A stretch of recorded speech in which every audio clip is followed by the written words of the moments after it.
Hey there, welcome to the Jared Show Wisdom Podcast. Today's episode is about subjective and objective, looking at the meanings of each and how they relate to our views of reality and our views of the world.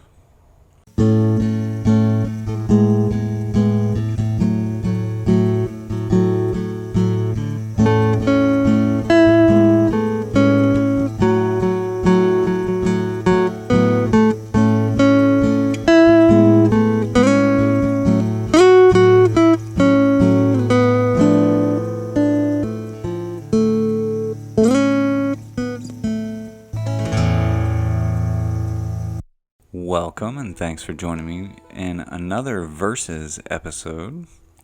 This episode is somewhat in the same vein as the other episodes: perception and perspective, knowledge and wisdom, the earth versus the world, and more recently, the brain and the mind. The difference between subjective and objective is a bit different though. Whereas the other terms were generally used interchangeably, most people seem to know that subjective and objective are different.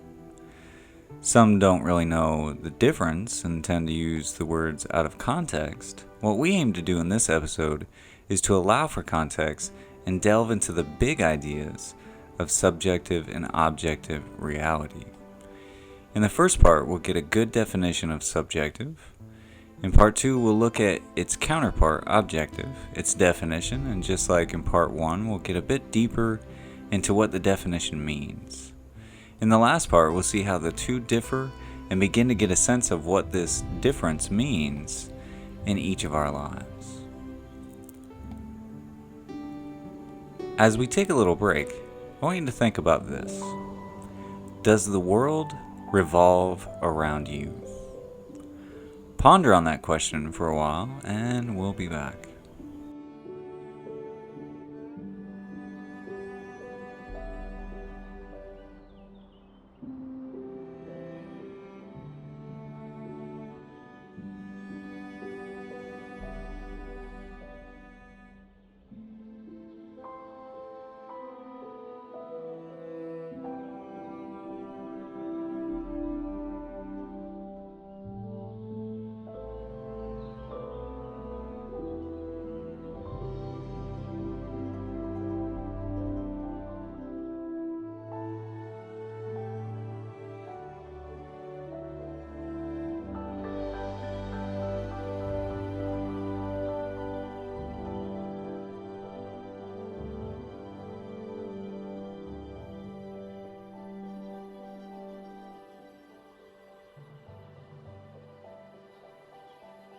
And welcome back. What's your answer to such a simple question as, does the world revolve around you? It's really a yes or no question. One would answer most likely out loud with a simple and easy, no, of course not. But inwardly, or perhaps subconsciously, the answer might be a bit more complex and really boil down to a yes. Yes, it does. This is my world, and the world does revolve around me. Ego sometimes can be a terrible thing, right? Let's try this. Ask that same question out loud. Does the world revolve around me? Now, answer honestly. Straight from the heart, out loud.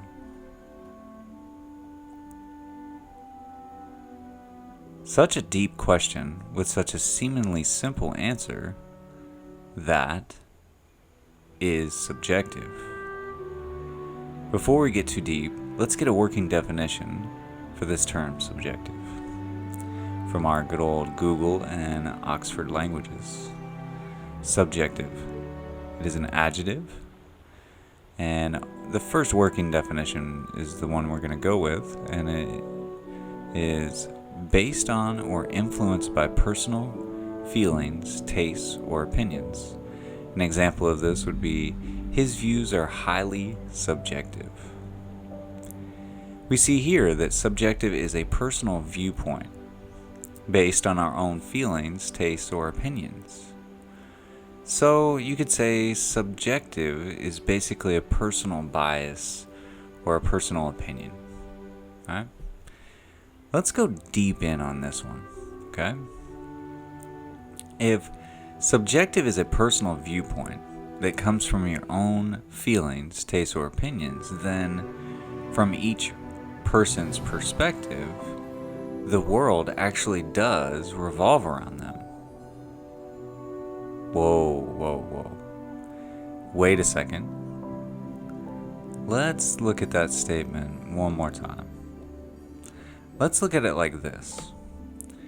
Wherever you may be right now, whether you're watching this video or you are listening or running or driving down the road, whatever you may be doing. Let's say you're sitting on a back porch in a beautiful countryside on a nice balmy day, drinking some iced tea or lemonade. I want you to look around you, wherever you are. Wherever you are, there's an up and a down, a left and a right, a forwards and a backwards. You are in the middle of space, as pertaining to you. Subjectively speaking, the physical world is all around you. You are in the middle of it. Let's go one step further and deeper. And we'll ask this very simple yet deep question. What is the present? I want you to do me a favor, if you happen to have a watch or a clock or a phone or anything handy. I want you to look at the second hand, or the counter on the clock, and I want you to point to the present on a clock. Present time on a clock. Now, it goes without saying, and if you tried, it is impossible. The past continually flows to the future without so much as a pause. There is no pause. You are in the present now, though, right? At least it feels that way. You could think about it this way. You are in the middle of the flow of time, like a huge rock in a fast-flowing stream. Your entire thought process is subjective. That is to say, it's all about you. How can it not be, unless someone or something is doing your thinking for you? Now, let's not go down that channel of thought, though. Rather, let's continue onward with subjectivity. The idea, concept, perception, and perspective that the world revolves around us is an automatic response to being inside, looking out. Five senses, the data coming in from those five senses, the fact that things are happening to you and all around you.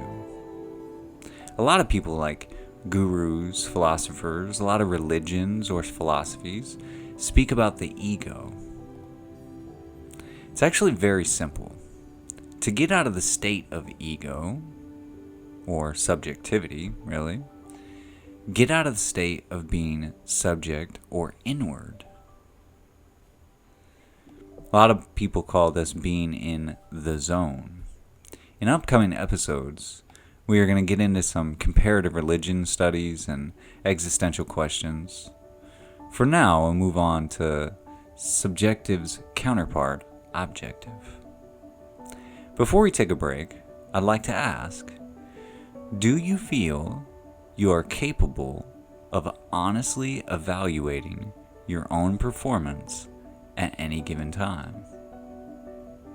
Think about that, and we'll be right back.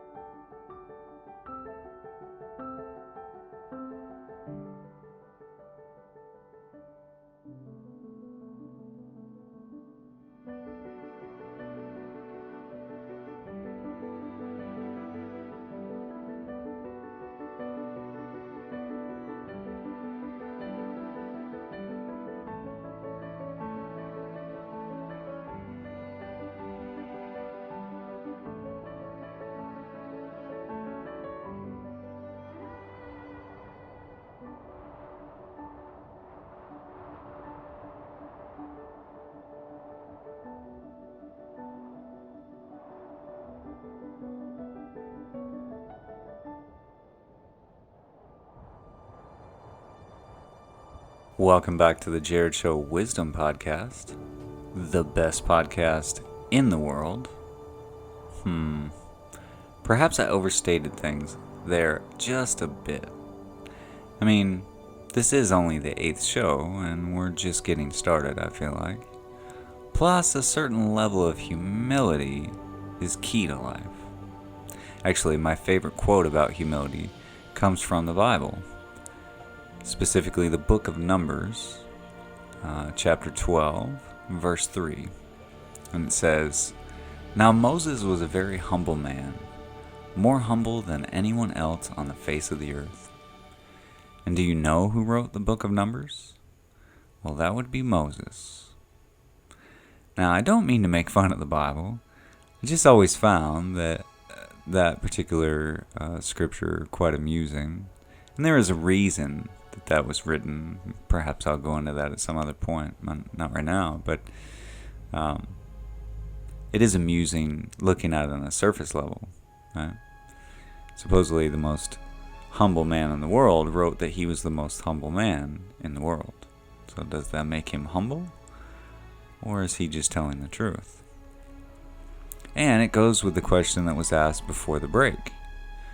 Do you feel you are capable of honestly evaluating your own performance at any given time? Is this the best podcast show in the world? Are you the best cook? Are you the best carpenter? Are you the best painter? Are you the best driver? Who can know these things? Again, I think most would give the easy answer of no. But inwardly, it would be a more complex answer that depends on the given situation and or the circumstances. I think most would tend to answer this question with a no. I cannot give an honest evaluation of my own performance because of the subjectivity of my own thinking, or the ego, if you will. Therefore, we would need an outside source to give us a non-subjective evaluation. This is objective. Let's look at the definition per Google and via Oxford Languages. Objective is an adjective. We'll go with the first definition here. And it says, of a person or their judgment, not influenced by personal feelings or opinions in considering and representing facts. I give an example here. Historians try to be objective and impartial. We're going to come back to that word. So the opposite of subjective is basically what objective is, and is not influenced by personal feelings or opinions. This would have to do with measurable facts, things that we can have data to stand on, right? As we have seen in other podcasts, Knowledge versus Wisdom, that would be the first podcast, facts are somewhat interchangeable with knowledge. So experience or knowledge of a subject as compared to the observation of the thing being judged can serve as a working example of objectivity. The other key to this objectivity is the impartial side, right? So let's say cold, hard facts. So he said that facts or knowledge, experience in a particular thing can allow you to judge things without having observable or tangible data that you've either collected or been given. But also it goes along with impartial side, so these cold, hard facts. Right? Basically, objective is cold, hard facts, emotionless, observable facts, much like science claims to be. Now that is a whole other podcast in and of itself, talking about scientism versus science facts, right? Theories upon theories upon theories upon theories versus actual experimental data that we've collected from experiments. But like I said, that's a different one. But we can also rightly say, without having to get into scientism versus science facts, we can rightly say that science has a high level, if not the highest level human beings are capable of reaching. We can sum it up: science has the highest objectivity humanly possible.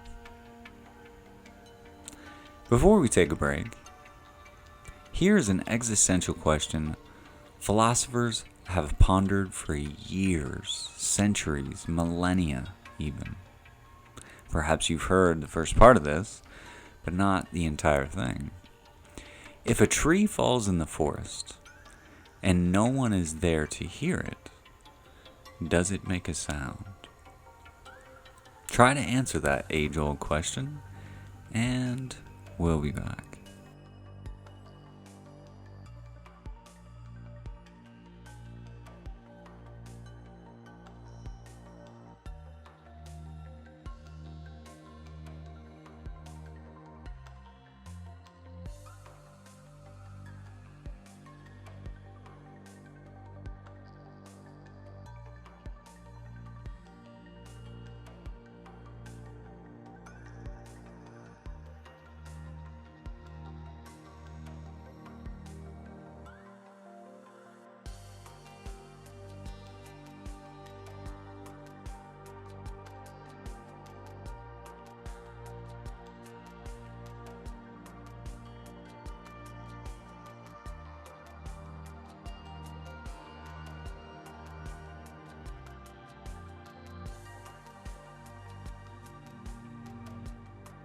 Welcome back. So, did you solve one of the age-old debates in that short amount of time? Maybe, maybe not. To answer it is to pick a side of reality, subjective or objective. If everyone is experiencing things, let's say the world, in a subjective manner, is anything really objective? There are plenty of philosophers that have debated and warred over this very subject. Think about this debate and the question before the break about the tree with this in mind. If sound is that vibration that is only detected by special instruments called ears, or in your ears called eardrums, and the entire process of the ear, and if no one was there to detect the vibration with those special instruments or ears, how could sound actually occur? Looking at this question this way, we see the world as subjective, happening to us, but not capable of happening without us. Again, the ego puts us squarely in the middle of the action. We are always in the middle of space and time, and we are always in the middle of life. Let's refocus a bit and revisit this tree falling scenario. The world and the earth go on without us. It doesn't need us to see it or hear it. It's a tangible thing that's outside of us.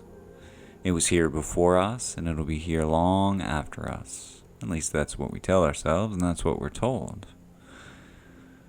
And sound is also part of the three-dimensional plane of existence. It occurs whether we're here or not. It doesn't need to be observed to be real. Now, this very idea, things don't need to be observed to be real, brings us to a very big idea. One we just cannot get into right now, not yet.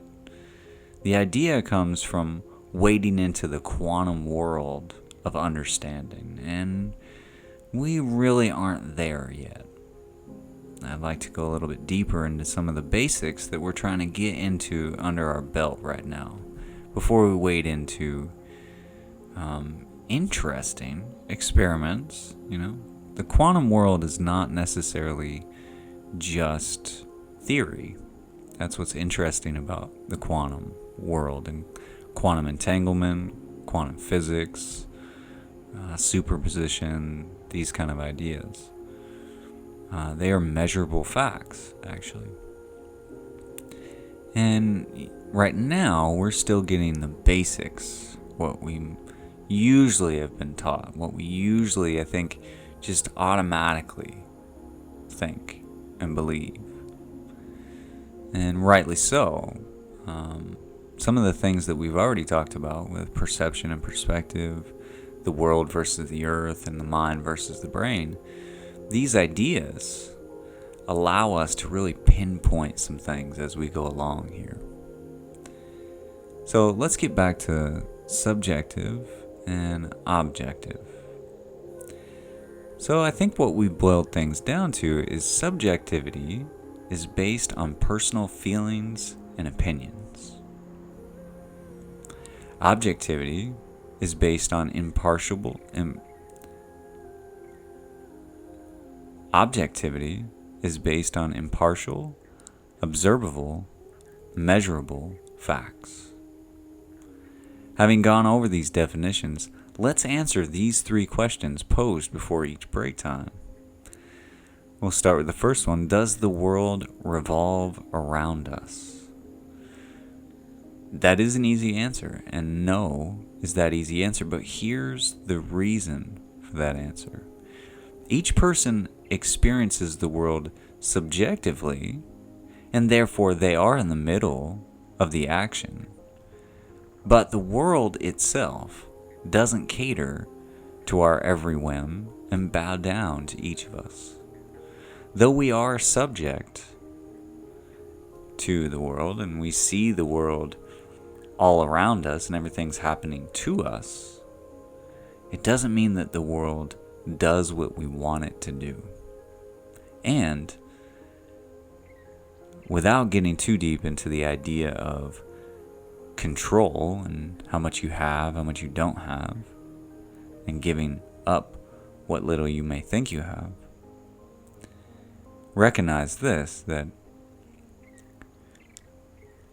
being in a world and seeing everything and understanding that everything that we do is subjective, that is partial, self-partial, you could say. Recognizing these things and recognizing that the world doesn't need to bow to our whims and our ideas, the way that we think things should be, because it truly is much bigger than us.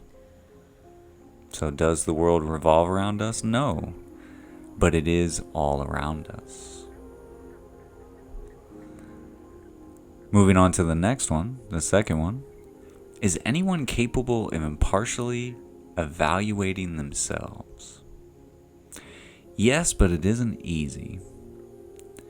Relying on more tangible data and facts, these more tangible things that you can hold in your hand, let's say, for instance, swimming laps, you can hold that tangible data in your hand by using a stopwatch, and that stopwatch tells you that you swam a lap in 4 minutes.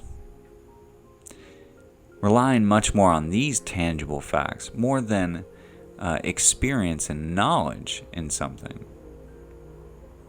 ups the odds of being successful at this particular adventure of evaluating ourselves. Now, self-evaluation can be beneficial if done correctly, if done really emotionlessly, not having emotion come into play. Say, for instance, you are trying to get to be a better swimmer. Maybe a 4-minute lap is actually really fast. But if you don't think so, and you're hard on yourself, that self-talk that you're going to have in your head is probably not going to be that great. So it all depends on our emotions of how we're doing things, and being able to rely on more tangible evidence, more than knowledge and eyeballing it and experience kind of thing. Those are helpful, I think, but if you're trying to self-evaluate, a more tangible substance that you can hold on to, numbers, that kind of thing. A little bit easier to be successful in self-evaluation. And finally, our last question is, if a tree falls in the forest and no one is there to hear it, does it make a sound? Now that, I think, needs a bit more time to answer, more time than we have here. Given what you've heard in this episode, I'd like you to have a go at answering that question. And if you do, no matter how long you've thought about it, no matter what your answer may be, let me know in the comment section. You can let me know on Twitter if you'd like, if you can do it in 140 characters, or maybe a video, or however you can creatively answer that question. If a tree falls in the forest and no one is there to hear it, does it make a sound? If you'd like to contact me personally, you can do so. You can email me at TheJarredShow, WisdomPodcast @gmail.com. In case you didn't catch all that, there's links in the description for Twitter and email and the website and all kinds of different things in there. You can go check that out. So in this episode, we've seen the interesting and philosophical differences between subjective and objective. We've gotten a simple answer to a complex problem, how to deal with our egos, and we have opened up an age-old debate about subjective or objective reality. If a tree falls in the forest. This age-old debate is a great one to start with, and one that will keep us thinking till the next episode. In the next episode, we'll get into a subject that is one of my favorite things to talk about. I'm not sure if I can make it 30 minutes or less, but I'm going to try. The title of episode number 9, coming out on Monday, is going to be Absolute Truth. Is there such a thing? Is there such a thing as absolute truth? Or is it all subjective? Is it your truth and my truth?